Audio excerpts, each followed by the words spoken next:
Hi, this is Derek. This is another video in my VHS Memories series. If you're subscribed to me, and I hope you are, then you'll know that recently I've done reviews of the Teenage Mutant Ninja Turtles films. It kind of explored my nostalgia with those movies and kind of wanted to see, if they hold up, whatever. Had that kind of frame of mind when I decided to do this movie for my review. It is a movie from my childhood. I was maybe like 10 years old when it came out. I can't think of a movie as aggressively campaigned, particularly towards kids, as Godzilla, 1998, the Roland Emmerich directed version, starring Matthew Broderick. They were, really trying to make this a big thing. And of course it made sense, because, okay, you have this very popular franchise, Godzilla. Everyone knows Godzilla.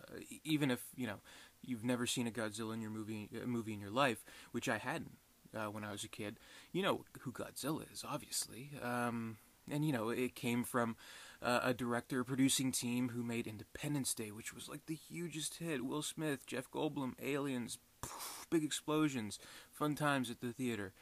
So this was like something that they knew was going to be a guaranteed hit, and I think it was. I mean, it didn't flop, at least not commercially. But obviously it did critically, but not towards kids, I guess, because I liked it as a kid.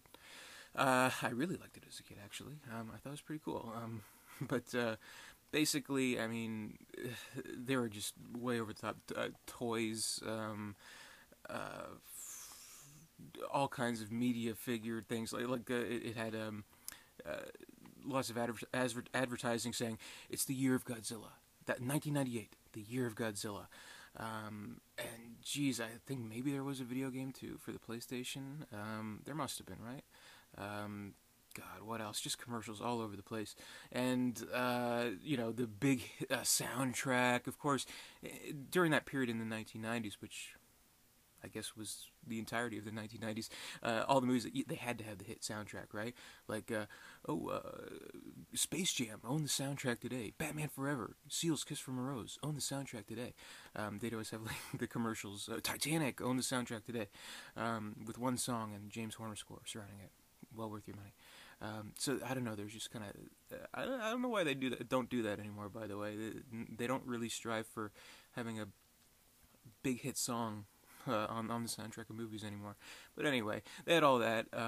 They had obviously the Puff Daddy. I guess he was Puff Daddy at the time. P Diddy, I don't know. Sean Combs, featuring Jimmy Page, the Come With Me with the riff from Kashmir, which is a really cool song.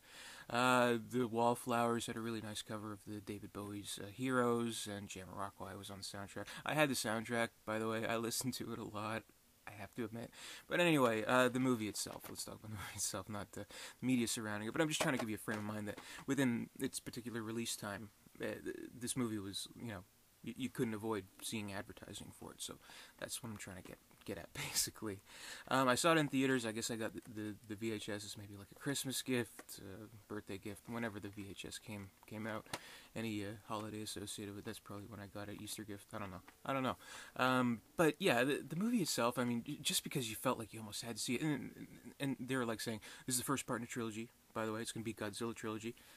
Nope, didn't happen. But anyway, movie itself. I mean, really, I'll tell you right now, if you don't really care about Godzilla's representation, like if you're not a hardcore Godzilla fan, you don't really care if, like, the design looks stupid, like just like a lizard, and if you don't care about, plot, if you just want to have a fun, stupid movie, then yeah, I mean, this does have all the criteria for that, and I can understand why people may enjoy it. And I did enjoy it, and part of me, I mean, still sort of enjoys it. Like, basically, I saw the new Godzilla movie, and after seeing it, I was like, wow, well, one, this is actually really good. Two, I want to go back. I want to revisit that previous Americanization movie. So went back, and no, it's not that good. Matthew Broderick is an odd choice for, like, the heroic lead. But then again, I mean, when you think about it, like someone like Jeff Goldblum in Jurassic Park, you wouldn't have thought but he was perfect, you know. Chaos there. So he was perfect, and then he went on to Independence Day and the Jurassic Park, and like Jeff Goldblum became like an action star. So hey, why not Ferris Bueller, right? So you can kind of see, sort of like against the curve kind of casting, which is interesting with these kinds of movies. But I mean, okay, Matthew Broderick isn't the best, and obviously there is Jurassic Park inspiration from this movie. And in fact, like when I was watching it most recently, which was maybe a few weeks ago, month or two ago, it really felt. Here's the best way I can describe this movie. Feels like a combination of Jurassic Park and like Friends. I swear to God, it feels like, aside from like the military, Godzilla, all that stuff, like the human plot with the human story, which is stupid, which I think is what most people really hate about the movie, feels like it's like Friends. I mean, really, like, okay, you know, there are four buddies. You got the cameraman's girlfriend, the worm guy, Nick Tatopoulos, and the girl who wants to be a reporter, and they're all just trying to make it in New York City. They hang around, and, you know, they have, you know, squabbles and stuff like that. It really feels, I don't know, just, they're like, let's take two popular things that have no relation, Friends, Jurassic Park, try and make it work. And that's what they do with this movie. But it doesn't work. It's bad. But yeah. Destruction-wise, I mean, there's good stuff. Good special effects. It doesn't hold up that well. Like, obviously, when you look at like something like Jurassic Park, I keep bringing Jurassic Park up, but the effects hold up extremely well.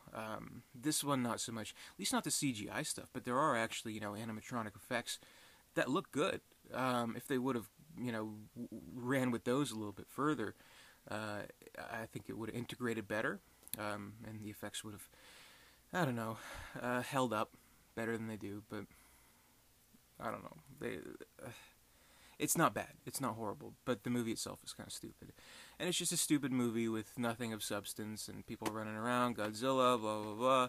It's stupid, but I mean, it's kind of a harmless movie too.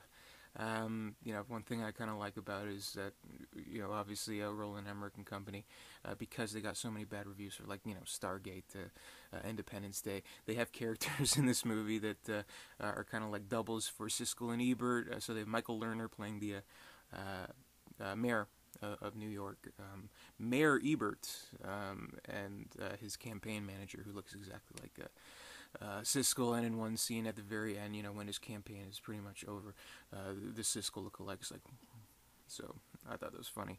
But I mean, at the same time, even Roger Ebert was like, you know, are they trying to make a joke? Because, you know, I feel insulted. The big lizard didn't even squish me, so that's funny too. But I mean, mindless action. And in fact, when I was watching it, I'll be totally honest, like when I was watching it the most recent time, I was starting to fall asleep. I don't think I finished it.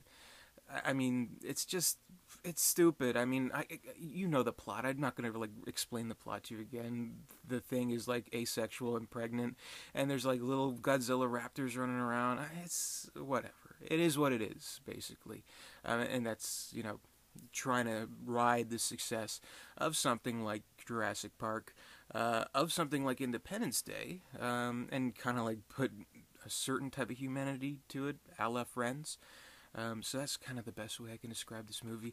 It's a bizarre movie, it really is, but, you know, I have memories of it, and they're fun, so, I mean, maybe I should even, like, check this movie out on Blu-ray. I hate to say it, but, you know, maybe it looks better than on VHS. I don't have it on any other medium other than this VHS here, so that's why it's stayed maybe where it's supposed to belong in my memories. I don't know.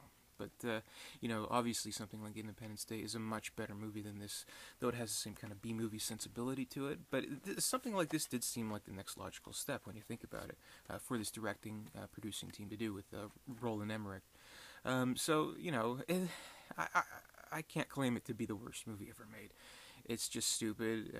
You know, what does it say here? It's big, it's loud, it's fun. It's two of those things. So that'll be my review of Godzilla. Not too in-depth or anything, but there's nothing really to delve into. So thanks for watching. As always, comment, rate, subscribe, all that good stuff.